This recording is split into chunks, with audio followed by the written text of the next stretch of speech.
Hey guys, today we're going to be installing an AEM fuel rail, AEM fuel pressure regulator and a fuel pressure gauge into the project CB7.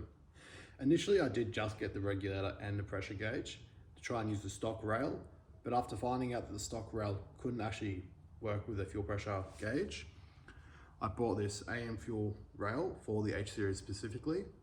So we'll go to the engine bay and we'll start taking apart the regulator and the fuel rail, which will be the exact same as OEM. It will just be that I'll have the AEM regulator instead of the OEM one. Let's go to the car. Okay, so we'll start off by removing the two bolts that hold in the injector lines, and then we'll remove the three nuts, that hold the fuel rail down. So because there's three of them,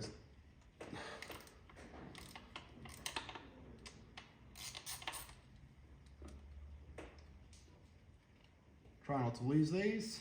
Obviously you'll need them to put the new rail on. So let's put these three in our pocket for now. Might unplug the IAC for now, just so I can get a bit more access. Might be a little bit easier with a 10mm socket spanner, so I'm gonna get that. Okay, so I'm back with the socket spanner. And this will just make getting to the actual bolt the nut a little bit easier. But once they're broken, you can pretty much just undo it by hand.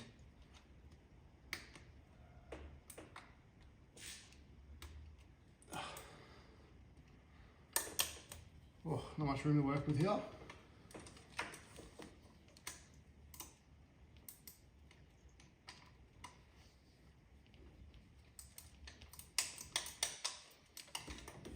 Alright, so that middle one's not really that easy to get to, but once it's loose, it's out of the way, I guess. Might be worth starting with it. Get the hardest one out of the way, make sure you can get it. And then this last one is fairly accessible here.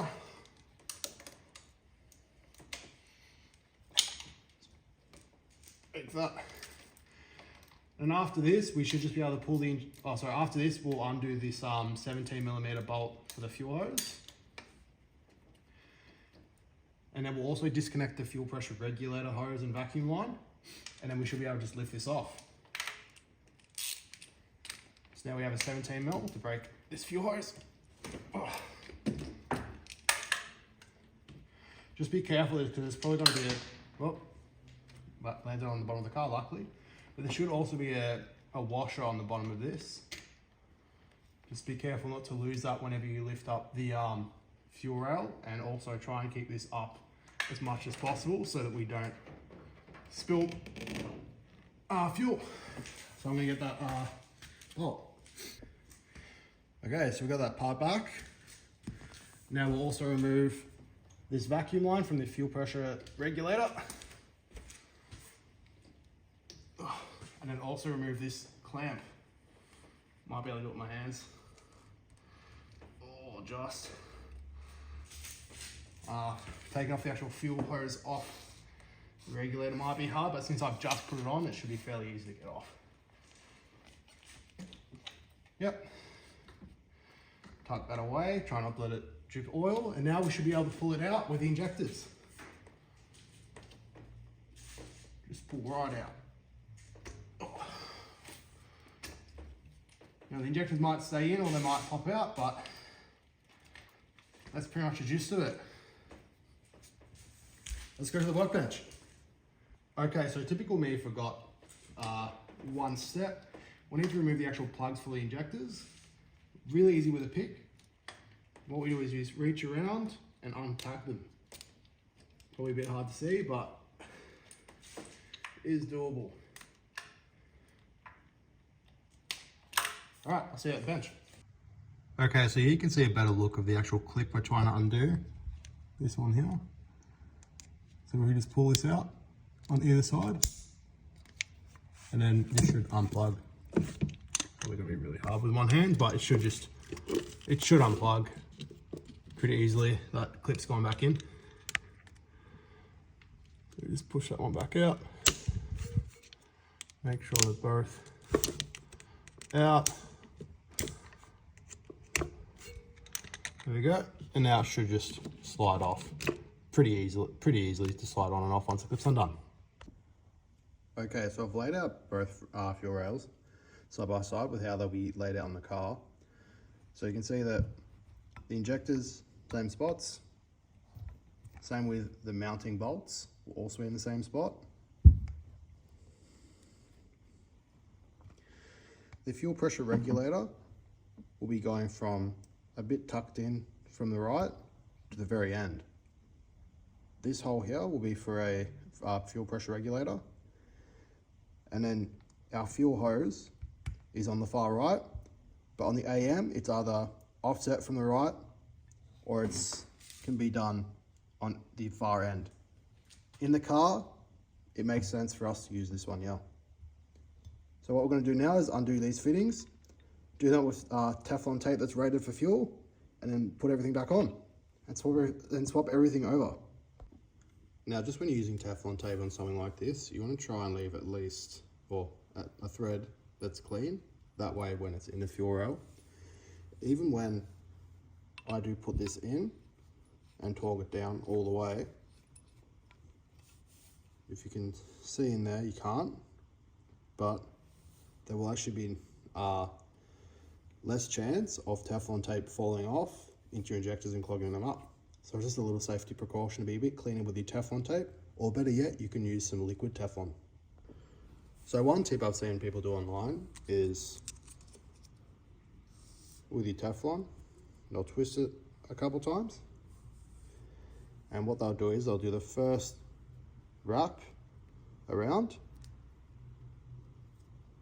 and then after that just normal. And this just helps with the smaller threads to help keep it from getting to the top. Pull that off. We'll clean it up a bit. Presentation is everything on my channel. Don't want it to be bum spec. So now you can see it's fairly clean. So now when we thread this in, making sure not to cross thread it, of course, this will now get a really good seal. And not only that, it also will never fall off into the injectors because none of the Teflon is actually exposed to the fuel. So we'll continue putting the rest of the injectors back in here and also swapping over the regulator onto this bit here, and then also mounting our fuel pressure gauge. So taking off our fuel pressure regulator and installing is a lot easier off the car as we have more room. So with our AEM one, this does use Allen heads, or sorry, Allen key. Ugh. So we'll undo these.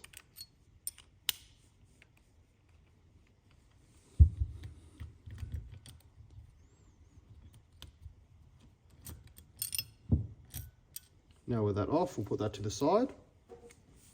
And now the last thing that we need to remove from this is just twisting off the old injectors. They should come out pretty easily. They will have fuel on them. And now would also be a good time to clean your fuel injectors, which I'll do in another video. But twist these off, obviously being not too rough, because you don't want to damage anything. And now we can pretty much get rid of this stock fuel rail and install everything onto the new AEM one.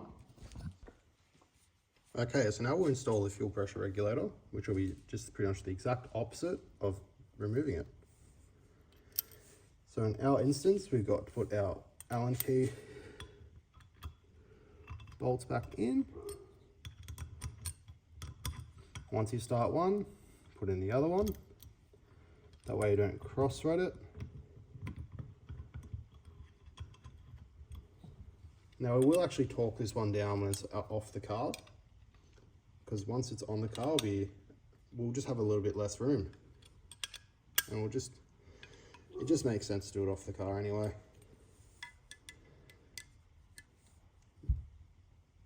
Oh. Now it is aluminium, so you don't have to go too tight, but it does have to be snug. So that's the fuel pressure regulator installed. We can also put our GFB our GFB fuel pressure gauge, which will sit, oh no, it doesn't fit. So as I did suspect, we might have to get a fitting for this. So that'll be done after, since we don't need to do that right now. But we can put our injectors back in. Just sliding them in. They will be facing this way. So I'll do all 4, and then we'll go to the car and install it. Okay, so as suspected, the fuel pressure gauge can't actually go in without a little adapter, which I'll get. I'll get a 45-degree 1/8 NPT. But until then, I can use this threaded insert, which I've already pre-taped. Start the thread, and this will just block it off, so obviously we don't lose a lot of fuel. So we'll be able to get the car pretty much up and running. I don't have my fuel pump in yet, but when we do get that in, that will make this a lot easier. So unfortunately, it seems like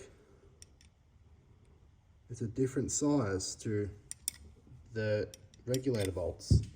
So that is a little bit upsetting. I'll just have to grab a smaller size and continue threading this in. And now this one's too small.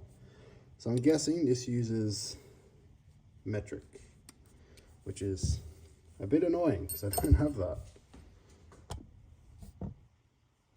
Okay, so to combat this issue, I've got this T30 bit, which does this Torx bit, sorry, this fits perfectly. So it'll work for now, but I would have preferred if it did use the same size as what you would use to install the regulator. So a bit poor from AEM, but this is just a temporary solution anyway. Just until I get that angle fitting. Just clean this up a bit. But again, it's temporary. But now this is all ready to be installed into the car. Okay, so now we're back at the car, so we can actually start to try and install this stuff back in.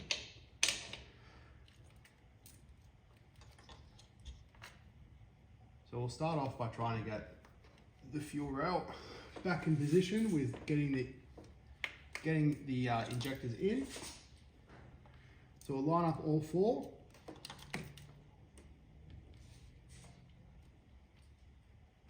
It should go in, and then we'll also need to line up the 3 mounting bolts.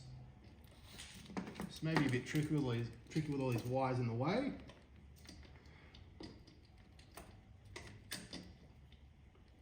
But it is definitely possible and does get done eventually. Okay, so now the rail is in place, we won't bolt the rail down, but we will plug in each injector. And it'll be worth resetting these clips onto the plugs. That way they will snap on. So I'll have to get my pick to redo this. Okay, so now we've got all these clips back on the plugs.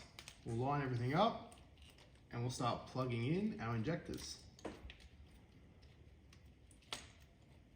And since we reset all the clips, they should just clip straight back on.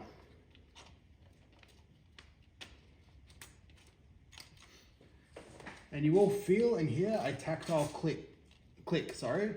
So make sure they're all plugged in, or else you're gonna have one less injector, which means no fun. Yeah, so now they're all plugged in, we'll re-plug in our IAC.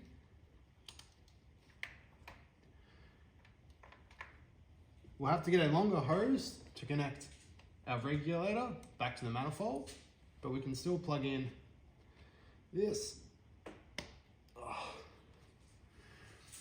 And we can also connect the fuel hose, which is going to be a bit tricky, you won't be able to see it, but in my situation, it's just here.